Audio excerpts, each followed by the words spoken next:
po ng church o iglesia.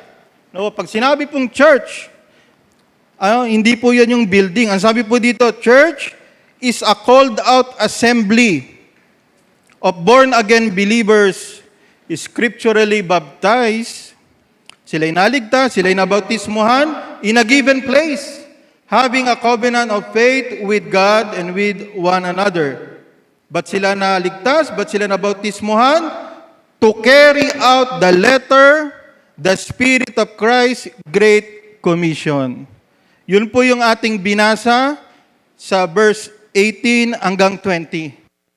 No? Pag sinabing pong church, it is not the building. It is the group of saved and baptized people with a duty. No? Kaya hindi po pwedeng basta-basta tawagin na isang church yung isa pong nagtitipon. Sila po'y matatawag po na church, number 1, kung sila ay saved. Number 2, kung sila po'y nabautismuhan. At hindi po doon nagtapos. Hindi porket saved at baptized church na sila, meron silang duty. Yon ay tuparin yung pong Great Commission, yung huling habilin sa atin, ng ating pong tagapagligtas. Therefore, church is saved, baptized, and doing the Great Commission. Ito po'y paalala sa atin. At ang tawag dito sa verse 18 hanggang 20, we call it the Great o dakilang utos. Bakit po kaya ito tinawag? Kuya June, bakit kaya ito tinawag na dakilang utos o Great Commission? 3 bagay lamang po. At hindi po tayo magtatagal. Number 1, it is great because it is given, ito'y utos, it is given by our Lord Jesus Christ. Ang mismo pong nagsasalita po dyan ay ang Panginoong Hesus. Hindi si Pedro, hindi si John, hindi si James, hindi po mga apostol, hindi po mga disciples, hindi po church leaders, but it is a personal last words, a direct command from the Lord Himself. Mismo po ang Panginoong Hesus, sa Kanya pong bibig nagmula ang mga bagay po na yan na Kanyang iniutos. The one who commanded you is the very one who created the universe. The very one who died on the cross and on the third day rose again. Siya mismo, directly ang nag-utos sa atin. Kaya ito'y dakila, Great Commission. Right now, right here, if you are saved, kung tinanggap mo na si Jesus sa tagapagligtas, and you are baptized, right here, right now, the Lord is commanding you. Sister Rachel, inuutusan ka ng Panginoon ngayon. Right here. Go. And do the Great Commission. Soul winning. At bawat pagkakataon po na atin po itong ginagawa, lagi po tayong aware. Every time tayo may conversation, dun po sa hindi ligtas, dapat po lagi po tayong aware dun sa sinabi ng Panginoon sa verse 20, and lo, I am with you always. Na habang nasa gitna ka ng conversation, tinuturo mo sa Kanya ang kaligtasan, laging nasa isip mo na kasama mo ang Panginoon sa moment na yon. Kaya, what motivates a believer to obey the Great Commission? Ano po ba yung ating po talagang motivation?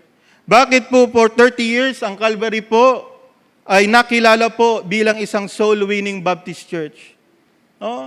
Nandun po kami sa dating church, talaga pong pag nababanggit po ang Calvary, kilala po talaga ito sa soul-winning.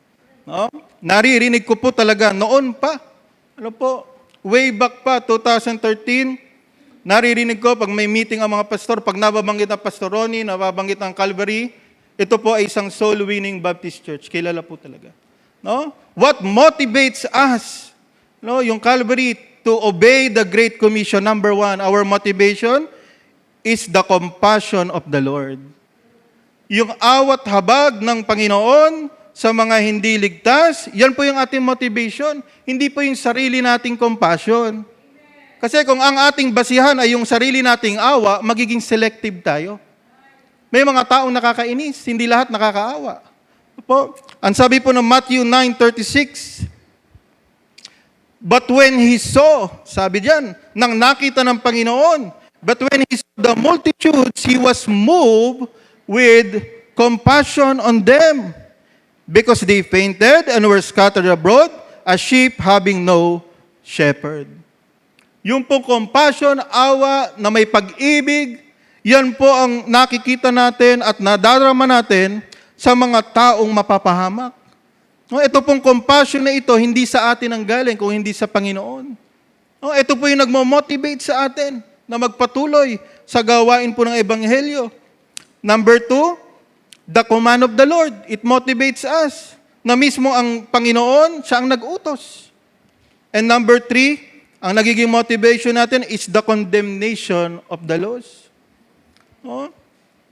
Kaya nung nandun po tayo sa funeral service po ni Kuya Erwin, ano po, nung ikalawang gabi o ikatlong gabi, ay sabi po ni Ate Hazel, nako, Brother King, paalis na yung mga kaibigan ni Erwin. Ikadarating pa lang namin, aapat pa lang yung nandoon, paalis na. Habi, start na tayo. Nag-start na po kami ni Kuya Noel. Bigla siyang kumanta. Tapos nagturo na po. After po magturo, saka nagdatingan yung mga tao. Naku po. Kaya ano po nangyari? Kasi laging tinuturo ng pastor, baka yun na yung una't huli ng pagkakataon na makita mo yung mga taong yun. Kaya ano pong ginawa natin? Binahaginan pa rin po natin sila. Kahit tapos na po yung service. Ano po? Yun yung ating motivation. No? The condemnation. Alam natin, they are condemned. Alam natin, sila'y patungo na sa kapahamakan. Po. Kaya, yun po yung unang bagay. Our duty is great because it is commanded by the Lord Jesus Himself. Ang Panginoong Jesus mismo ang nag-uutos. No? Hindi po si Brother Boy at hindi po si Pastor. Ang mismong nag-utos, direct command, galing po yan sa Panginoong Yesus. Po. Number 2, why is it great? Number 2, it is great because it is God's tool to spread the gospel of salvation. It is designed to be spread. No? Ang salvation, it is not designed to be contained in one place. Po, it is designed na lumaganap sa iba't ibang dako. Po, kaya very, motivating, no? Na kahit yung mga kapatid nating nasa abroad, just imagine, nasa abroad sila, wala naman nagpupush sa kanila na ipangaral ang salita ng Diyos, pero sila mismo nagkukusa.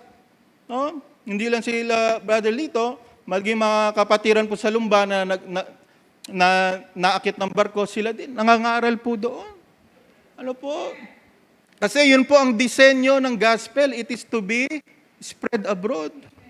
Po, ang sabi po na Acts 2:41, Acts chapter 2 verse 41, then they that gladly receive His word were baptized.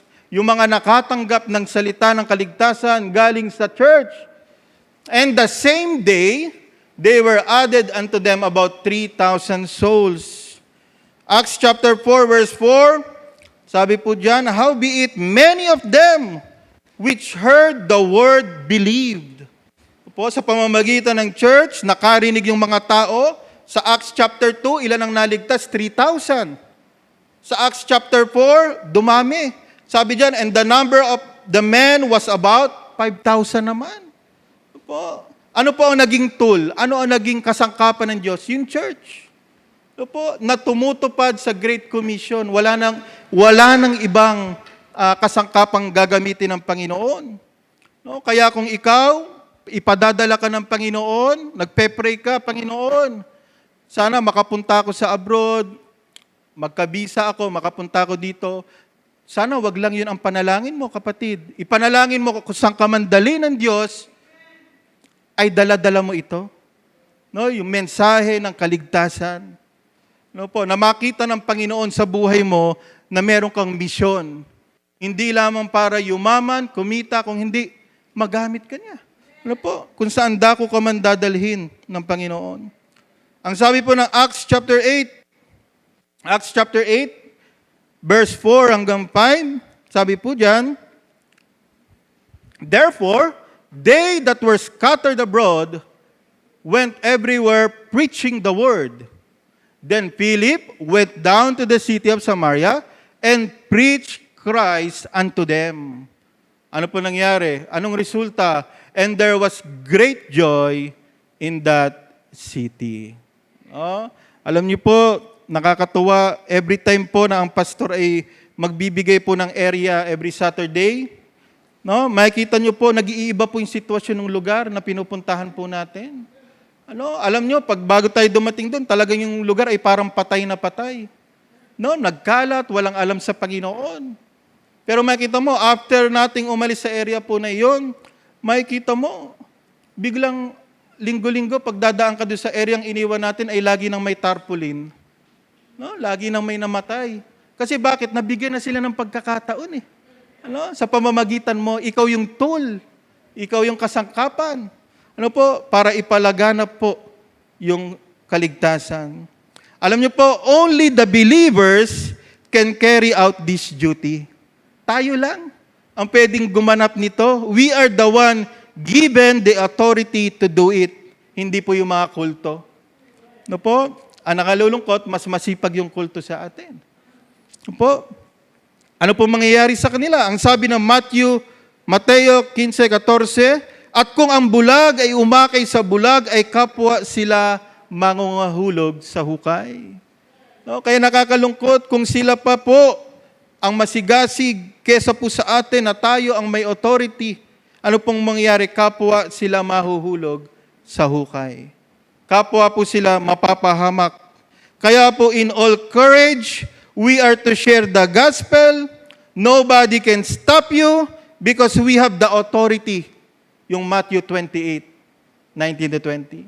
Kaya pag hinarang ka ni Kapitan, ipakita mo yan. "Kapitan, ito ang aking authority." Ano po? Kaya po, ang Soul Winning Baptist Church, it is God's tool para po ikalat po ang salita ng kaligtasan. It is not through charity works, not through feeding program, not through political tactics, not through civic works, but by simply sharing the gospel one soul at a time. Yan po yung ginagamit ng Panginoon na kasangkapan. The goal will always be to spread the gospel. Ikalat, not to contain it in one place. Kaya ang sabi ng verse 19, "Go ye into all." Ano po? Yan yung emphasis, into all the world. Laging pakalat. Kaya po ang pastor, pag nakikita niyo po ang Bible study, ay tumatagal na ng taon. At para pong wala pong movement na nangyayari, ano po ang advice ng pastor? I-try daw pong maghanap ng iba. Kasi nabigyan na po sila ng pagkakataon, ilang taon na pong nandoon. Bakit? Kasi ang goal is to spread, not to contain it in one place. Ano po ang nangyari? Kasi ito po ang ginawa nila eh. Sa Book of Acts, tingnan nyo po, sa Acts chapter 1, verse 8, minsan na rin po nating nakita, na ang ginawa po nilang style ay nanatili lang po sila sa Jerusalem. No? Pero ang sabi po na Acts 1:8, "But you shall receive power, that the Holy Ghost is come upon you, and you shall be witnesses unto me both in Jerusalem." Hanggang doon lang ba? Sabi diyan, "And in all Judea, and in Samaria," kahit doon sa lugar na ayaw nila, pupunta sila, "and unto the uttermost part of the earth," kahit sa Saudi, pupunta doon. To spread the gospel. Pero nagawa ba nila yun? Hindi po. 8 chapter po ang nakalipas, nandoon pa rin sila. Acts chapter 8, verse 1. Ginamit po si Pablo para po sila ay usigin. Tingnan niyo po, Acts chapter 8, verse 1, "And Saul was consenting unto his death." Ano po, nais siya ipapatay si Stephen dyan. Sabi po diyon, "And at that time, there was a great persecution. No? Kaya anong nangyari po, Tatay Lando? Ayaw nilang kumalat, ayaw nilang ikalat yung gospel, na natili lang sila sa Jerusalem. Ano po nangyari? Pinahintulot ng Diyos na sila'y usigin. Gipitin sila sa lugar na yon para magsialisan sila. Ganun po ba ang nangyari? Tingnan po natin. Sabi diyan, there was a great persecution against the church which was at Jerusalem. Kasi nandun lang sila eh. And they were all scattered abroad. Doon sila nagkalat. Ano po? Throughout the regions of Judea and Samaria, except the apostles. No? Kung hindi pa dumating yung malaking persecution sa kanila, hindi pa nila gaganapin yung Great Commission to spread it abroad. Po? Kaya ito po yung paalala sa atin. It is the goal. Hindi ka napunta sa lugar na yan, hindi mo nakilala yung mga taong yan ng walang dahilan. May dahilan po, to spread the gospel. At ikatlong bagay, una, dakila ito. Dakilang utos. Bakit? Ang nag-utos, number one, ang Panginoon. Ang Panginoon, ang direktang nag-utos po nito. Ikalawa, kaya ito dakilang utos kasi ang gagamitin po na kasangkapan ay yung church. And lastly, it is great because it encompasses the very will of God to every man.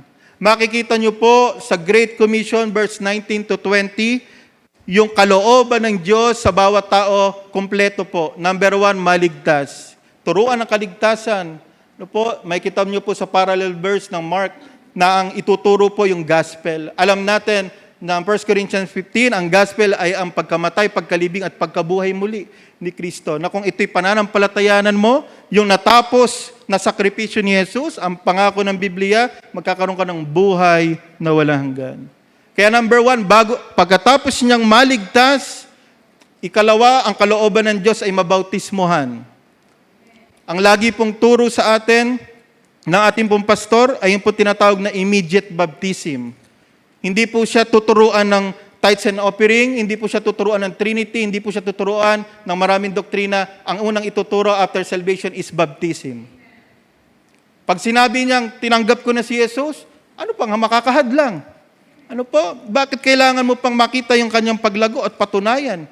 Ano po? Immediate baptism po. Number 3, ang kalooban ng Diyos. Sige po, tingnan po natin. Sa Matthew 28, balik po tayo doon. Verse 19, go ye therefore and teach all nations. Turuan sila ng kaligtasan, baptizing them, yun ang ikalawa.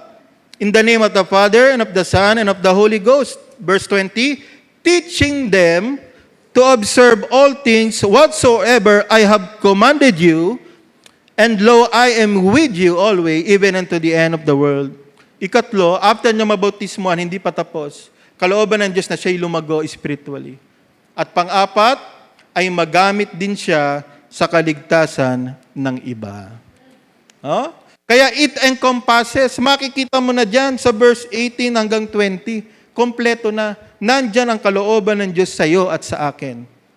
Una, ako'y maligtas, mabautismuhan, lumago, at magamit sa kaluluwa ng iba. Yan po ang kalooban. Kung hinahanap mo ang kalooban ng Diyos, yan ang kalooban ng Diyos sa iyo. Po, kaya nga po, church is not a social club. It is not a charity. It is not a business hub. It is a recruitment agency. To recruit not just members to fill in the chairs, but to recruit soul winners. Hindi tayo nagpaparami para maraming umupo.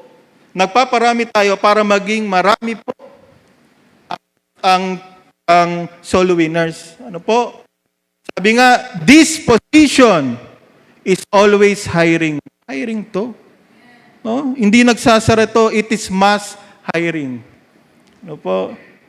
Sa katunayan, lagi pong may shortage. Ang sabi po ng Matthew chapter 9, verse 37 to 38, ang sabi po ng Panginoong Jesus, then said He unto His disciples, the harvest truly is plenteous, but the laborers are few.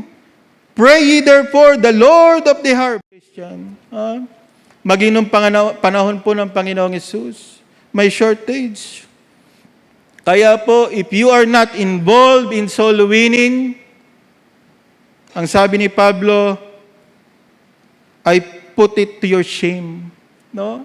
Kung tayo po hindi involved sa duty na ito po individual duty ng bawat isa. Hindi po ito ministry, ito po ay duty. Tungkulin. Ano po? Tungkulin po ng mga bawat naligtas. Akala ng iba, nakakahiya pag nag-soul winning. Sabi nila, baka makita ako ng classmates ko, makita ako ng workmates ko, pero sa totoo lang, sa mata ng Diyos, mas nakakahiya ka pag hindi mo tinutupad yung duty mo. Duty mo yan eh. So po, sa ating trabaho, sa ating pong business, sa totoo lang po, kayo Boyet, halos tayo makuba. Halos tayo mapuyat, magkasakit. Umasenso lang tayo. Pero hindi po tayo makapagbigay minsan kahit isang oras para dyan sa ating duty. Duty po natin yan. Tungkulin po natin yan. No? Kaya sinasabi mo ba, are you telling the Lord you cannot give Him even 1 hour a week to do your duty? No? Kaya sabi ni Pablo, shame on us. No? Mayroon namang ibang nagsasabi, sabi nila, introvert kasi ako. No? Sabi ng iba, introvert ako, mahihiyain. No? Na hindi niya daw kayang makipag-usap sa ibang tao. Pero makikita mo siya pag sa eskwelahan, sa barkadahan, siya ang bangka, Pero introvert yun. Makikita mo sa trabaho, kahit anong paggawa ng boss niya, magsuot ng mascot, magkikikembot, gagawin. Pero pagdating sa soul winning, introvert. Ganyan po tayo. Minsan sa school, sumasali pa yan sa Mr. and Miss. Ano ba school dito? STI. No? Lahat ng category, talagang costume, lahat. No? Pero pagdating sa soul winning, nagiging introvert tayo. Bakit po ganun?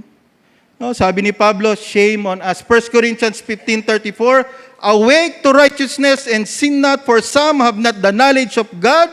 I speak this to your shame. Sabi ni Pablo. No? Kaya, meron po tayong soul winning from Monday to Saturday. Marami pong oras, maraming pagkakataon na tayo po'y makasali, makasama. Ikaw, kapatid, kahit isa ka lang, napakahalaga po ng bahagi mo sa Great Commission. No? Kahit isa ka lang. Kung every Saturday, tignan niyo po kung every Saturday mayroon pong 50 soul winners na sumasama at makapagturo sila ng tig-2 o tig-3, ilan po yun ng Sabadong yun? 150 souls ang nakarinig po ng gospel. No, i-multiply mo yan sa 52 weeks sa isang taon. 7,800 souls in 1 year ang nakarinig ng gospel. Kaya kahit mag-isa ka lang, hindi maliit ang bahagi mo. No po, huwag kang makontento sa paminsan-minsan ka lang sumasama. Sikapin mo na magkaroon ka talaga ng regular schedule, na magiging faithful ka. Bakit? Kasi duty nga eh. It is our duty, tungkulin. Sa trabaho, hindi mo pwedeng sabihin sa boss mo, boss, pwede ba once a week lang ako papasok? At minsan half day pa? Hindi. Ano mangyayari sa'yo? Hindi po ganun. Duty. Po, sa eskwelahan, sa ating business, hindi po pwedeng ganun. At sana po, naging paalala po sa atin, the Great Commission, it is our duty as a church. Po, tayo po ay tumayo.